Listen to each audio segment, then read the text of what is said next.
Bersama kami kita masih membahas terkait menguak kejanggalan kasus pembunuhan terhadap Vina dan Eki. Saya ke Pak Yusuf. Pak Yusuf, ini pernyataan dari Saka Tatal menyebutkan bahwa saat diinterogasi ia mendapatkan intimidasi. Bahkan dirinya sampai disetrum ketika harus mengakui perbuatan yang menurutnya tidak ia lakukan. Sampai akhirnya ia mengakui hal tersebut. Lalu apakah Polda Jabar yang harus dilakukan? Apa yang harus direspon? Karena hingga saat ini Polda Jabar belum merespon terkait pernyataan Saka Tatal. Dalam pantauan Kompolnas, kami kan terus memantau Polda Jabar. Kami dorong untuk merespon itu hanya dalam bentuk klarifikasi. Nah, apakah benar? Tentu itulah perlu diklarifikasi. Ini kan menjelaskan sesuatu yang didugaan prosedural, tidak sesuai dengan SOP. Ya, tentu memang ini kami dorong bisa direspon, diberikan penjelasan. Nah, inilah nanti kita lihat penjelasannya seperti apakah memang ada seperti itu. Lalu kenapa penjelasannya itu tidak cepat dilakukan supaya tidak menimbulkan asumsi publik atau seperti bola liar yang saat ini tersebar di masyarakat? Karena pengakuan Saka Tatal ini kan kurang lebih sudah 3 hari lalu. Ya, kan ini kan kasusnya perlu kita pahami juga kan sudah 8 tahun dan kerangka pemikirannya ada kerangka putusan pengadilan yang sudah ingkrah, berkasnya kan harus dilihat kembali. Nah, kami sendiri sudah menunggu, memang sedang dipersiapkan klarifikasinya. Namun sekali lagi ini sudah kami catat, ini kami akan tanyakan apabila memang ada waktu itu diadukan ke Propam, tentu pasti ada tindak lanjutnya seperti apa. Nah, ini dulu yang kita akan lakukan permintaan penjelasannya. Mudah-mudahan secepatnya minggu depan ini sudah mendapatkan klarifikasi. Baik, saya ke Bang Jamin. Bang Jamin, ini pelaku pernah mengajukan kasasi dan bahkan gerasi tapi ditolak. Apa yang Anda bisa baca terkait hal ini? Ya, sekarang begini ya. Ini kan mengenai material. Kalau mengenai material, pengadilan itu hanya melihat apa yang disampaikan oleh penyidik dan jaksa. Dan orang-orang ini saya yakin ya, kuasa hukumnya waktu mendampinginya juga ya tentu sulit ya untuk menyatakan untuk ini sebagai pelaku, dia bukan pelaku. Dan akhirnya pengadilan tinggi, pengadilan kasasi tetap putusannya seperti itu begitu. Tapi yang penting itu pada saat mereka diperiksa pertama sekali.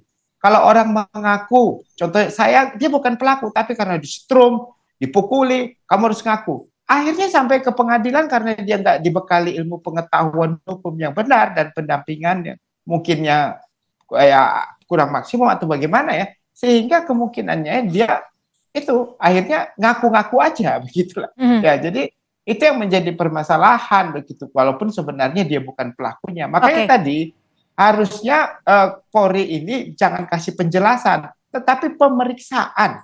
Ya, pemeriksaan terhadap orang-orang yang melakukan penyidikan dan menetapkan orang ini sebagai tersangka di tingkat kepolisian pertama sekali. Kalau sudah ada kan, nah, itu yang harus dilakukan. Tapi selain memanggil para penyidik yang saat itu memeriksa atau menangani kasus ini, apa yang bisa dilakukan para terpidana ini atau Saka Tatal yang mengaku merupakan korban salah tangkap? Ya, bisa ke Komnas HAM. Komnas HAM kan dia hak asasi ya, menyangkut tentang hak asasi mereka itu dilanggar. Memperlakukan objek pemeriksaan sebagai orang yang diperiksa tapi dengan cara-cara yang tidak benar yang melanggar hak asasi manusia mereka.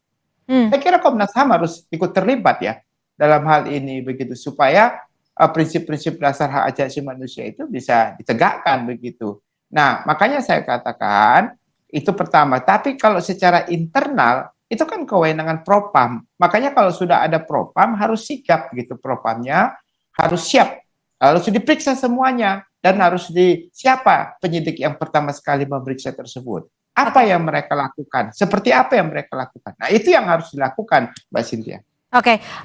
Pak Yusuf, apa yang bisa dilakukan Kompolnas agar dugaan kesalahan prosedur atau prosedur yang dinilai sebagai tindakan berlebihan yang diakui oleh Saka Tatal bisa terkuak? Ya, sekali lagi kami akan melihat klarifikasinya terlebih dahulu. Jangan-jangan pada waktu itu sudah ada tindak lanjut, sudah ada pemeriksaan. Nah, katakanlah ada, terus pelanggaran disiplin, terus ditegur. Nah, tapi kan proses penyidikannya tetap berjalan. Katakanlah diduga diganti penyidiknya, tapi kan penyidikannya bisa dilanjutkan oleh penyidik baru. Katakanlah seperti itu. Kami akan lihat dulu hasil klarifikasinya seperti apa.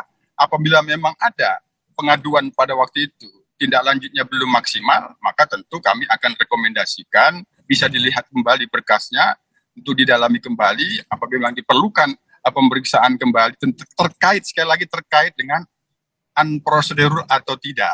Nah, itu kalau materialnya kan sudah dalam pembuktian di pengadilan. Yang dimaksud oleh salah satu terpidana ini kan soal unprocedural atau tidak, itu yang akan kami lihat. Baik, terima kasih Pak Yusuf Warsim, anggota Kompolnas, dan juga Bang Jamin Ginting, pakar hukum pidana, sudah memberikan perspektif ya pada Kompas Petang sore hari ini. Ya. Terima kasih, selamat sore. Saudara, informasi lainnya di Kompas Petang akan kami hadirkan selepas jeda. Di antaranya, kantor berita Iran, IRNA, merilis video tim penyelamat membawa jenazah dari lokasi jatuhnya helikopter Presiden Iran, Ebrahim Raisi, di Provinsi Azerbaijan Timur, Iran.